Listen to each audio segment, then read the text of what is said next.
Friends, I am Mukesh Kumar दोना, your biology educator. और आज हम स्टार्ट करने वाले हैं 11th बायोलॉजी का जो चैप्टर हमने कंटिन्यूसली स्टार्ट पहले भी कर दिया था। और उसका नाम है cell division and cell cycle. उसमें फर्स्ट पार्ट हम कंप्लीट कर चुके हैं, माइटोसिस। आज हम लेते हैं मियोसिस। मियोसिस जर्म सेल्स में होता है। बेसिकली सेक्सुअल रिप्रोडक्शन करने वाले लिविंग ऑर्गेनिम्स के अंदर ये होता है। सेक्सुअल रिप्रोडक्शन करने वाले लिविंग ऑर्गेनिम्स जो यदि लोअर है तो उनमें लोअर टाइप के लिविंग ऑर्गेनिम्स के अंदर मियोसिस है वो होता है जायगोट के अंदर। तो that's why this kind of meiosis called zygotic meiosis. And higher type living organisms जिनमें life cycle alternation of generation diplontic type का होता है, उनकी बॉडी के अंदर ये जो मियोसिस है वो मियोसिस होता है यहाँ पर किस टाइप का, gametic type of meiosis, means gametes के अंदर होता है। तो let's have a look the proper definition of meiosis here. Reductional cell division occurs in germ cells which are involved in sexual reproduction, in which new daughter cell have half number of chromosomes from their parental cells. Means parental cell body यदि diploid number of chromosomes है तो इस तरह से meiosis जो होता है उसके जैसे जो 4 सेल्स बनती है, 4 सेल्स बनती है, ये ध्यान रखना 4 सेल्स बनती है। और उन 4 सेल्स के अंदर हर एक सेल के अंदर जो प्लॉइडी और नंबर ऑफ क्रोमोसोम्स होते हैं वो हाफ नंबर होते हैं। मीन्स यदि पेरेंटल सेल में प्लॉइडी डिप्लॉइड है मीन्स 2n है तो वो हाफ नंबर ऑफ प्लॉइडी हो जाएगी n गैमेट्स बनते टाइम पर। उसी तरह से नंबर ऑफ क्रोमोसोम, सपोज कीजिए ह्यूमन बींग्स की बात चल रही है, ह्यूमन बींग्स की जम्स की बात चल रही है, तो ह्यूमन बींग्स में जम्स के अंदर है वो 46 क्रोमोसोम्स होते हैं। मियोसिस होने से उनके अंदर है हाफ नंबर ऑफ क्रोमोसोम्स 23 आ जाता है। मीन्स स्पर्म और ओवा फॉर्मेशन मियोसिस के थ्रू हो रहा है। अब हम इसकी बात करते हैं प्रोसीजर्स और proper steps by steps. Basically अपने आप के अंदर मियोसिस में 2 सीक्वेंस होते हैं, 2 बेसिकली सीक्वेंसिंग साइकिल्स होती है, न्यूक्लियस की और साइटोप्लाज्म में। पहले हम बात करें न्यूक्लियस की। इसी हिसाब से मियोसिस फर्स्ट और मियोसिस सेकंड 2 अलग अलग स्टेप्स में कॉम्प्लिकेशंस हैं। मियोसिस फर्स्ट में prophase, metaphase, anaphase, telophase. Meiosis first के अंदर रिडक्शनल डिवीजन हो रहा है। इस तरह से बनने वाले मियोसिस फर्स्ट के बाद जो बनने वाले 2 डॉटर न्यूक्लियाई होते हैं उनमें नंबर ऑफ क्रोमोसोम आधे हो जाएंगे, जीन एक्सचेंज हो रहा है। इस दौरान जो मियोसिस फर्स्ट करने वाली सेल्स होती हैं वो होमोलोगस क्रोमोसोम वो हैं ऐसे पेयर ऑफ क्रोमोसोम जो इक्वल शेप और साइज में होते हैं। हमारी जर्म सेल्स के अंदर है वो 1 set chromosome parental body male से है यानी फादर से है, दूसरा मदर से है। जब इनके बीच में मियोसिस होता है तो दोनों एक दूसरे होमोलोगस क्रोमोसोम जनरली अलग अलग पड़े रहते हैं। बट जब होमोलोगस क्रोमोसोम के बीच में मियोसिस फर्स्ट होने वाला होता है तब दोनों ये होमोलोगस क्रोमोसोम पेयर आकर के मिलते हैं और पेयर आके मिलने के बाद उनमें भी जीन में एक्सचेंज होता है और जीन एक्सचेंज होने के बाद ही वापस चले जाते हैं। इस तरह से नंबर ऑफ क्रोमोसोम्स यहाँ पर जो नई सेल्स बनेंगी मियोसिस फर्स्ट के दी एंड होने पर, इस तरह नंबर ऑफ क्रोमोसोम आधे हो जाएंगे। यदि टोटल क्रोमोसोम सपोज कीजिए ये क्रोमोसोम्स है तो 1 पेयर क्रोमोसोम्स हो गया। इस तरह से हमारी बॉडी में 23 पेयर क्रोमोसोम है, टोटल हो गए 46 क्रोमोसोम। जब ये दोनों आपस में एक दूसरे के पास में आकर के अलग अलग हट रहे हैं, ये एक न्यूक्लियस डॉटर न्यूक्लियाई में चला गया, ये दूसरे डॉटर न्यूक्लियाई में चला गया। इस तरह से एक सेल से 2 डॉटर न्यूक्लियाई बन रहे हैं जो आगे चल के 2 सेल बनाएंगे तो 23 अलग अलग क्रोमोसोम्स बन जाएंगे। इस तरह से एक सेल से जो बनने वाली 2 सेल्स हैं मियोसिस फर्स्ट के कंप्लीट होने पर तो उनमें नंबर ऑफ क्रोमोसोम अपने पेरेंटल बॉडी 2n से हाफ होगा, मींस n होगा, मतलब 46 से 23 हो जाएगा। मियोसिस फर्स्ट जिस तरह से अपन ने बात की थी सेल साइकिल में कैरियोकाइनेसिस के अंदर प्रोफेज, मेटाफेज, एनाफेज और टेलोफेज, इनके हमने कैरेक्टरिस्टिक्स इवेंट्स देखे थे। जहां प्रोफेज, मेटाफेज, एनाफेज, टेलोफेज के अंदर से प्रोफेज के अंदर है वो न्यूक्लियर मेम्ब्रेन डिसअपियर होने लग जाती है, न्यूक्लियोलस डिसअपियर होना चालू जाती है और प्रोफेज के लास्ट तक आते आते सेंट्रोजोमा के जो दोनों सेंट्रियोल्स होते हैं वो स्प्लिट होकर के अपोजिट पोल में जाने लग जाते हैं और उनसे स्पिंडल फाइबर जनरेट होने लग जाते हैं। मेटाफेज की बात करें, मेटाफेज के अंदर सभी क्रोमोसोम जो लिटरली अब तक क्रोमेटिन नेटवर्क फॉर्म में थे अब कंडेंस होकर के बहुत थिक हो जाते हैं, उनके सेंट्रोमियर से स्पिंडल फाइबर चिपक जाएंगे। एनाफेज में क्या होगा, एनाफेज में स्पिंडल फाइबर्स में स्ट्रेचिंग होती है जिससे एक क्रोमोसोम है वो 2 पार्ट्स में डिवाइड हो जाता है और दोनों पार्ट्स अपोजिट पोल में पहुंचने से टेलोफेज हो जाता है। इस तरह से न्यूक्लियर मेम्ब्रेन जो गायब हुई थी वो टेलोफेज में वापस आ जाती है, जो न्यूक्लियोलस गायब हुआ था वो टेलोफेज में वापस आ गया है। इस तरह से टेलोफेज के एंड होते ही एक ही सेल में 2 न्यूक्लियाई नजर आएंगे और एक सेल में जो 2 न्यूक्लियाई नजर आते हैं उनके अंदर नंबर ऑफ क्रोमोसोम पहले के कंपेयर में आधे होंगे, नहीं पहले 2n थे तो n हो जाएंगे। इस तरह से यहां पर देखा जाए तो एक रिडक्शनल डिवीजन है, मियोसिस फर्स्ट। जीन एक्सचेंज यहां पर हो रहा है, क्रोमोसोम और नॉन डिवाइड से या क्रोमोसोम से एक दूसरे के पास में आकर के डिवाइड हो रहे हैं नंबर्स में, पर एक पर्टिकुलर क्रोमोसोम यहां पर अपनी शेप में डिवाइड नहीं हो रहा है। तो 2n यहां पर n कंडीशन आ जाएगी, यानी कि number of chromosome will be half year. इस हिसाब से मियोसिस फर्स्ट के अंदर prophase first, metaphase first, anaphase first और टेलोफेज फर्स्ट कहेंगे। ये प्रोफेज फर्स्ट सबसे बड़ी एक लंबी और कॉम्प्लिकेटेड फेज है इस मियोसिस फर्स्ट की, या मियोसिस फर्स्ट के अंदर प्रोफेज फर्स्ट बहुत ही कॉम्प्लिकेटेड है। ये लॉन्गेस्ट है, सबसे बड़ा इवेंट यहां पर होता है gene exchange. What is gene exchange? Exchange of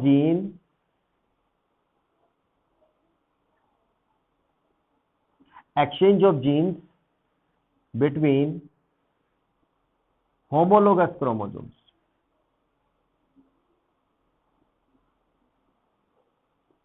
means homologous chromosomes का मतलब पेरेंटल क्रोमोसोम्स के बीच में जीन का एक्सचेंज होता है। इसी वजह से मियोसिस फर्स्ट के अंदर प्रोफेज फर्स्ट बहुत इंपॉर्टेंट है, और इस प्रोफेज फर्स्ट का लंबा होना इसी वजह से है क्योंकि ये स्लो तरीके से होता प्रोसेस है। प्रोफेज फर्स्ट को हम इसके अंदर होने वाले डिफरेंट सिस्टमेटिक और सिक्वेंशनल चेंजेस को देखने के लिए डिफरेंट 5 सब स्पीसीज में डिवाइड किया गया। जब लेप्टोटीनी के अंदर 2 होमोलोगस क्रोमोसोम्स एक दूसरे से अट्रैक्ट होते हैं। जाइगोटीनी के अंदर जो दोनों होमोलोगस क्रोमोसोम्स है वो पेयरिंग शो करते हैं। इस पेयरिंग को कहते हैं सिनेप्सिस। उसके बाद पैकेटिनी के अंदर जो पेयर्ड क्रोमोसोम्स हैं उनकी आर्म्स के बीच में जीन का एक्सचेंज होता है, यानी ये जीन एक्सचेंज होगा, मींस क्रॉसिंग ओवर होगा।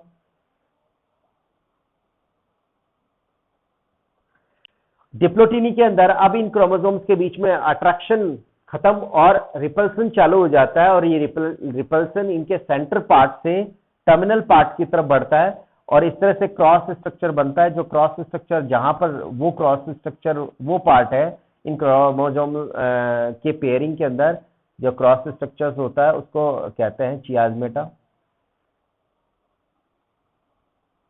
That called chiasmata. The chiasmata is a cross form in between the 2 pair chromosome where maximum possibilities will conducted for the gene exchange or crossing over।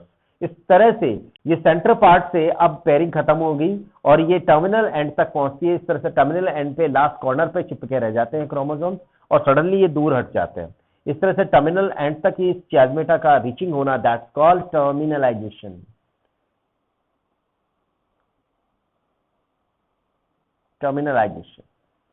याद कीजिए prophase last तक क्या होता है? Prophase last तक है वो सेंट्रियोल्स के डिवाइड होकर के अपोजिट पॉल में पहुंच जाने से वहां से जनरेट होती है स्पिंडल फाइबर्स। इस तरह से जो स्पिंडल फाइबर्स यहां पर जनरेट हुई है वो स्पिंडल फाइबर्स इन क्रोमोसोम्स के ऊपर चिपक जाती है। इस तरह से सेकंड स्टेप होती है मेटाफेज सेकंड। ये metaphase second stage, metaphase first. ये पूरा होने के बाद मेटाफेज फर्स्ट होगा। मेटाफेज होने के बाद में अब इनमें रिपल्सन होने से क्या होगा? इन स्पिंडल फाइबर्स पे स्ट्रेचिंग होगी और स्ट्रेचिंग होने की वजह से क्या होगा? Anaphase first. एनाफेज फर्स्ट के दी एंड होने पर क्या होगा? यहां पर हम डायग्राम बना लेते हैं। एनाफेज फर्स्ट के होने की वजह से ये जो अब तक जो पेयर क्रोमोसोम्स थे 2n कंडीशन में, अब इनकी पेयरिंग खत्म हो जाती।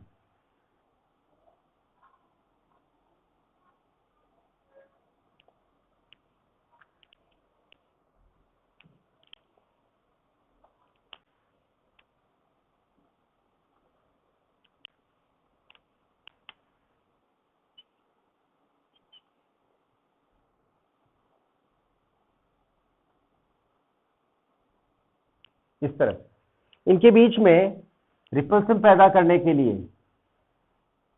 इंटर स्पिंडल फाइबर जनरेट होते हैं। इस तरह से यहाँ पर क्रोमोमियर्स का डिवाइडेशन नहीं हुआ है। क्रोमोमियर्स तो यहाँ पर सेपरेट थे। क्रोमोमियर्स इनके क्रोमोसोम्स के थे जो दोनों एक दूसरे के पास में है, और उसी रेशियो में वापस हट गए। यहाँ पर डिवाइडेशन ऑफ क्रोमोमियर नहीं हो रहा है। This is called chromomere. This is also called chromomere.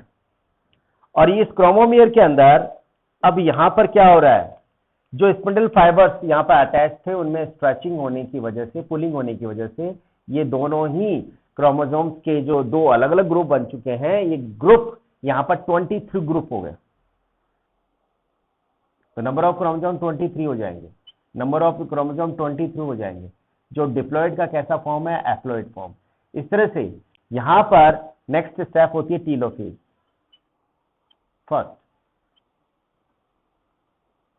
Telophase first. इस टीलोफेज फर्स्ट के आते आते एक ही सेल के अंदर वापस एक ही सेल के अंदर दो न्यूक्लियस नजर आने लग जाते हैं। एक ही सेल के अंदर जो दो न्यूक्लियस नजर आ रहे हैं, वो दो न्यूक्लियस कैसे नजर आएंगे, यहाँ पर एक डायग्राम के थ्रू अपन यही चीज यहाँ पर क्लियर कर लेते हैं।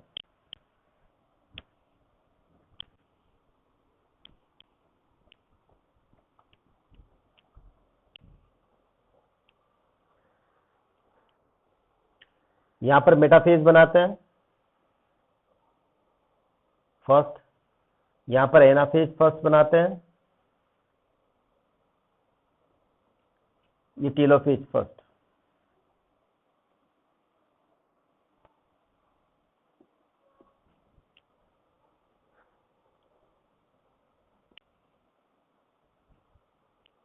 न्यूक्लियर मेम्ब्रेन गायब हो चुकी है। मेटाफेज फर्स्ट के अंदर सारे के सारे क्रोमोसोम बिल्कुल सेंटर में आकर के अरेंज हो चुके हैं। इस तरह से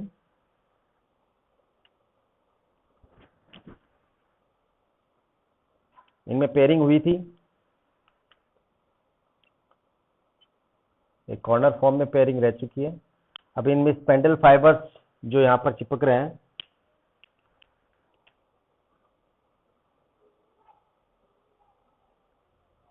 ये यहाँ पर जुड़ गए हैं। अब स्पिंडल फाइबर्स में स्ट्रेचिंग होने से एनाफेज फर्स्ट होता है। उस एनाफेज फर्स्ट के होने से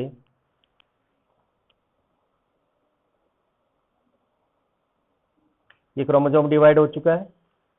मीन्स क्रोमोसोम जो सिनेप्सिस शो कर रहे थे वो सेपरेट हो चुके हैं, और उन सेपरेट की वजह से स्पिंडल फाइबर्स पे पुलिंग होने से ये अपोजिट पोल में पहुंच चुके हैं। टीलोफेज में क्या होगा, इस तरह से न्यूक्लियर मेम्ब्रेन दोबारा आ जाएगी। जो न्यूक्लियर मेम्ब्रेन आएगी दोबारा आ जाएगी न्यूक्लियर मेम्ब्रेन। पर ये न्यूक्लियर मेम्ब्रेन अपोजिट पोल पर मौजूद जो भी आपके ग्रुप ऑफ जेनेटिकल मटेरियल है उन पर आती है। This is nuclear membrane of the daughter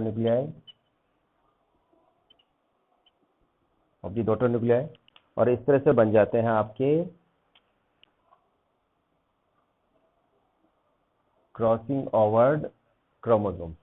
तो इस तरह से एक ही सेल में यहाँ पर दो हैप्लॉइड डॉटर न्यूक्लियाई बन जाते हैं at the end of meiosis first.